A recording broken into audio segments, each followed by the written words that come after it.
நான் மரணிக்கப் போகின்றவன் அப்படிங்கிற அந்த ஒரு வார்த்தை அல்லது வாக்கியம் ஒவ்வொருவர் மனதிலும் இருந்து கொண்டே இருக்கும். ஆனா அது எந்த விகிதத்திலே இருக்கிறது, அந்த வாக்கியத்தின் காரணமாக நாம் எவ்வாறு பாதிப்புக்குள்ளாயிருக்கின்றோம் அல்லது அதிலிருந்து மீண்டு வெளியே வந்துவிட்டவர்களா அப்படிங்கிறத பொறுத்து அந்த வாக்கியம் பலம் பெறும் அல்லது பலம் இழக்கும். அவ்வளவுதான் வித்தியாசம். இதுல நம்ம எந்த நிலையில இருக்கோம் அப்படிங்கிறத பத்தி நீங்க யோசிச்சு பார்த்தீங்கன்னா நம்ம இன்னும் எந்த நிலைக்கு போக வேண்டும் அப்படிங்கிற நிலை அப்படிங்கிறது தெளிவா தெரிஞ்சிடும். ஏன்னா சிவத்தினுடைய அனுகிரகம் இருக்கிறது அப்படிங்கும் போது நான் இறக்கப் போகின்றவன் அப்படிங்கிற அந்த வாக்கியம் அர்த்தமற்றதாக போய்விடும். நான் இறக்கப் போகின்றவன் அப்படிங்கும் போது இந்த இடத்துல நான் அப்படிங்கிறத தெளிவான புரிதல் இருக்கும் போது அந்த நான் என்று சொல்லக்கூடிய அந்த ஒரு தன்மை அப்படின்னு சொல்லக்கூடியது அழிவற்றது அப்படிங்கிறத இறை அருள் இருந்தால் மட்டுமே உணர்ந்து கொள்ள முடியும். மரணம் அப்படின்னு நம்ம சொன்னோம் அப்படின்னா அதை நினைச்சு நிறைய பயப்படுவோம். அது ஒன்றும் பெரிய விஷயமே கிடையாது அப்படின்லாம் நிறைய பேர் சொன்னாலும் அந்த வார்த்தையை கேட்ட உடனே குலை நடுங்கிவிடும் அப்படின்னு சொல்லுவோம்ல, அந்த நிலைமையில தான் நம்ம இருப்போம். அது யாருக்கோ ஒருத்தருக்கு நடக்குது அப்படிங்கும் போது பெரிதாக தாக்கமில்லை என்றாலும் கூட நமக்கு அது நினைவுபடுத்திவிடும். என்னன்னா நாம் இறக்கப் போகின்றவர்கள் தான் அப்படின்ட்டு. அது கொஞ்சம் நமக்கு நெருங்கின சொந்தங்கள்ல அது ஏற்படுது, நட்புகள்ல ஏற்படுதுங்கும் போது ஒரு பெரிய தாக்கத்தை அது உண்டாக்கும். இந்த மரணம் எப்படிப்பட்டது, இவ்வளவு கொடூரமானது மரணம் அப்படிங்கிற மாதிரி நிறைய பேசுவதையும் கேட்டிருப்போம், நாமும் பேசக்கூட செய்திருப்போம். ஆனால் அந்த ஒரு மரணம் என்பது நமக்கும் வந்து சேரும் அப்படின்னு நினைக்கும் போதுதான் பயத்தின் உச்சிக்கே சென்று விடுவோம். அந்த பயம் ஒரு மனிதனின் வாழ்க்கையில் அவசியமானதா அப்படின்னு கேட்டா பயம் என்பது அவசியமற்றது. தெளிவா புரிஞ்சுக்குங்க. ஒரு உயிர் ஜனிக்கிறது அப்படிங்கும் போது அதே உயிர் இந்த பிரபஞ்சத்தை விட்டு வெளியே சென்றாக வேண்டும். இது இயற்கையின் நியதி. இதை இல்லை என்று யாராலும் மறுக்க முடியாது. இந்த பிரபஞ்சத்துக்குள்ளே வந்தது போலவே அது ஒரு நாள் திரும்பி சென்றாக வேண்டும் அப்படிங்கிறது நியதி. அப்ப இந்த மரணத்தை கண்டு நாம் அஞ்ச வேண்டுமா அப்படின்னா அஞ்ச வேண்டாம் தான். ஆனால் யார் அஞ்சாமல் இருப்பார்கள்? எதற்காக அஞ்சுகிறார்கள் அப்படின்ட்டு ஒரு துணை கேள்வி அதனுடன் சேர்த்து பாருங்களேன். நான் சேர்த்து வச்ச சொத்து, என்ன நம்பி இருக்க உறவுகள், நான் நம்பி இருக்கக்கூடிய உறவுகள், இந்த உடலை விட்டு நான் சென்று விட்டால் எங்கு போவேன், எப்படி போவேன், யாருடன் செல்வேன், இப்படி பலவிதமான துணை கேள்விகளை கேட்டு கேட்டு அந்த அச்சமானது அங்கு பெருகிக் கொண்டே இருக்கும். நான் சம்பாதித்த வீடு, நான் சம்பாதித்த வாகனம், இதெல்லாம் என்ன ஆகும் அப்படின்னு கேட்கும் போது தெளிவா தெரிஞ்சுக்கணும். ரொம்பவெல்லாம் வேணாம், ஒரு 100-150 வருஷத்துக்கு முன்னாடி இது யார் சம்பாதிச்சது, இது இன்னைக்கு யாரு கைக்கு வந்திருக்கு. இதே போலதான் நம்ம போயிட்டா அது ஒன்றும் ஆக போறதில்ல, அது இன்னொருத்தர் கைக்கு போக போது அது யாரு கைக்கு போகணும்னு இருக்கோ அவங்க கைக்கு போய் சேரும். நீங்களோ நானோ அதை மாற்றி எழுதவே முடியாது.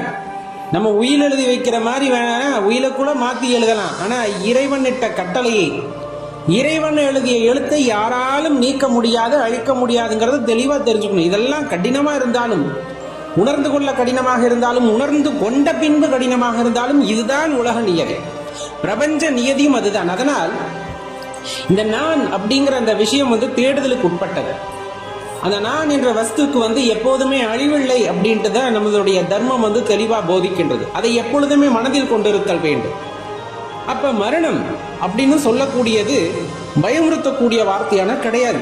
ஆனா அந்த எண்ணம் ஒரு சராசரி மனிதனின் மனதிலே எப்பொழுதுமே இருத்தல் வேண்டும். எப்படி? பயம் இல்லாமல் அந்த வாக்கியத்திற்கு அர்த்தத்தை நாம் புரிந்து கொண்டு அதன்படி செயலாற்ற வேண்டும். எப்போதெல்லாம் அந்த வாக்கியம் நமக்கு தேவைப்படும் என்று யோசித்து பாருங்களேன். எப்ப எல்லாம் தேவைப்படும்? ஒரு தப்பு செய்ய போறோம் அல்லது அது தப்பா சரியான தெரியாமையே செய்ய போறோம். அப்ப இந்த வாக்கியம் நினைவுக்கு வர வேண்டும்.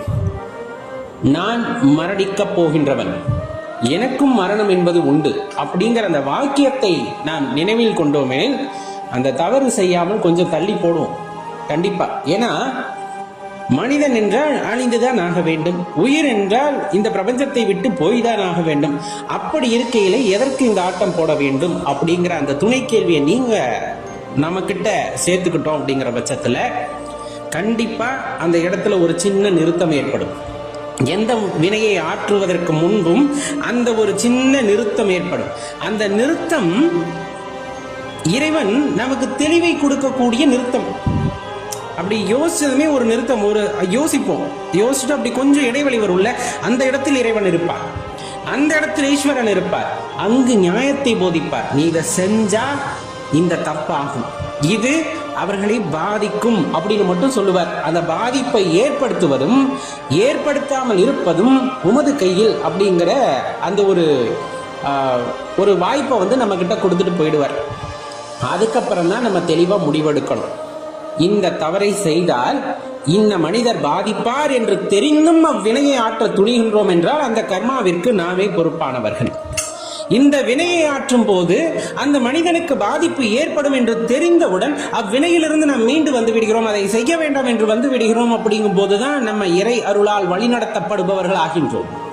அவர்களால் மட்டுமே இறைவனை தத்ரூபமாக உணர்ந்து கொள்ள முடியும். மாறாக கோவிலாக சென்று நிறைய விஷயங்களை செய்து, ஆலயங்கள் எழுப்பி ஆலயங்களை அர்ச்சனை செய்து, ஹோமம் செய்து, எது செய்தாலும் உணர்ந்து கொள்ள முடியாத இறைவனை எவ்வாறு உணர்ந்து கொள்ள முடியும் என்றால், அவர் நம்முடன் பேசும் போது அதை கேட்டு அதன்படி முடிவெடுக்கக்கூடிய திறம் நமக்குள் இருக்கிறது என்றால் மட்டுமே இறைவனின் ஆற்றலை முழுதாக உணர்ந்து கொள்ள முடியும்.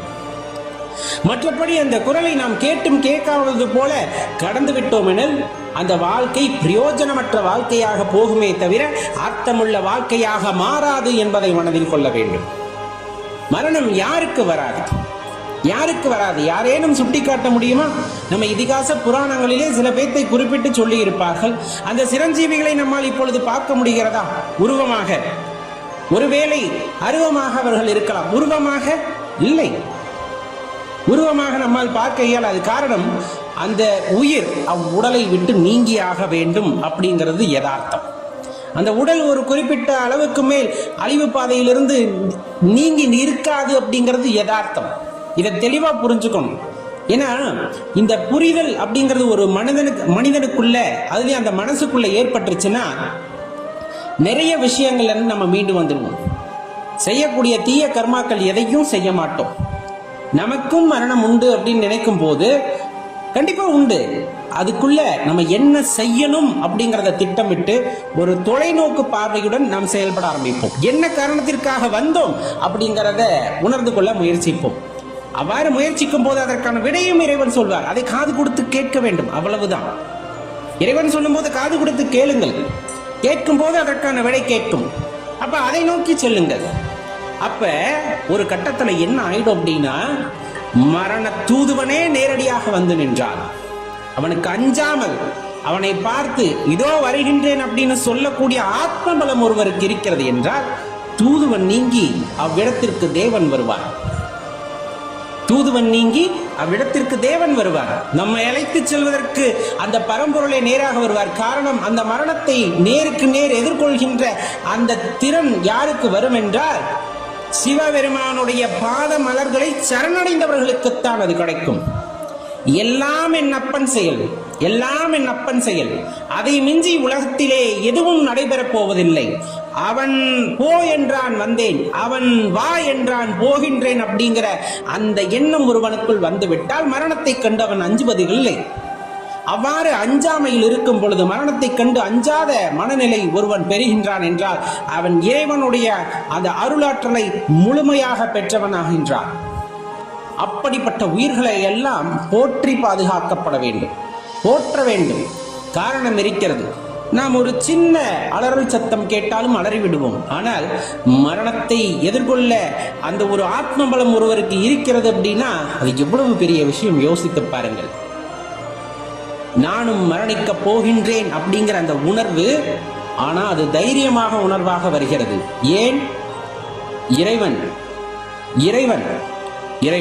அவ்வளவுதான். எனக்கு வெளியேயும் இறைவன், என் உள்ளேயும் இறைவன், என் எதிரிலும் இறைவன். எல்லா இடங்களிலும் நீக்கமர நிறைந்திருப்பவன் என்னுள்ளும் நீக்கமர நிறைந்திருக்கின்றார். இந்த உடலுக்கு கொடுக்கப்பட்ட வேலை முடிந்தது. மீண்டும் ஒரு வேலையை செய்ய ஏதேனும் ஒரு உடல் எடுத்து வருவோம், அவ்வளவுதான். அதோட முடிச்சுக்கணும். ஆனா அந்த நிமிடத்தில் கூட நாம் என்ன இறைவனிடம் வேண்ட வேண்டும்? ஐயா, பிறவி வேண்டாம், பிறவி வேண்டாம். அவ்வாறு நீ ஒரு பிறவி கொடுக்க வேண்டும் என்று நினைத்து விட்டாலும் அடியேன் உன் பக்தனாக உன் அடியேனாக இருக்க வேண்டுமே தவிர, உன் நினைவில் இருந்து அகலாத ஒருவனாக இருக்க வேண்டுமே தவிர, மாற்றி எண்ணம் கொண்டவனாக தயவு செய்து இன்னொரு பிறவியை அடியேனுக்கு கொடுத்து விடாதே அப்படிங்கிற அந்த வேண்டுதலுடன் இவ்வுடலை விட்டு நாம் நீங்குகின்றோம். அப்படிங்கும் போது அது நீங்கள் எடுத்த ஒரு உயரிய பிறப்பாக இருக்கும். நீங்கள் வந்தது ஒரு உயரிய நோக்கத்துக்காக இருக்கும்.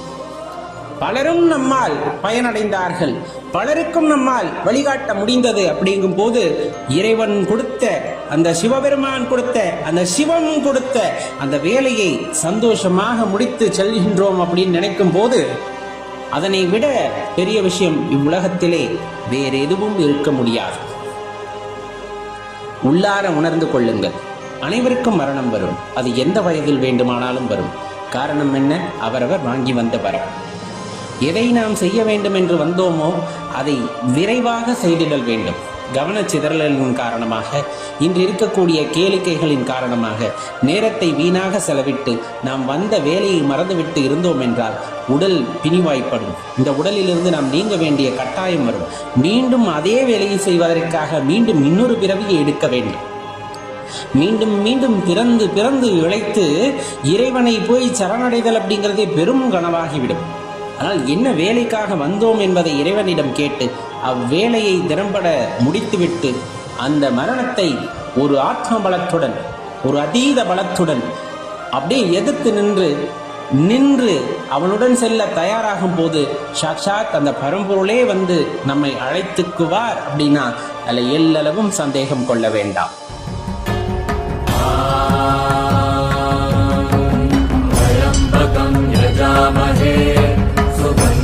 पुष्टिवर्धनम् पूर्वारुकमिव बन्धनान् विद्योर्मुक्षीयमामृतम्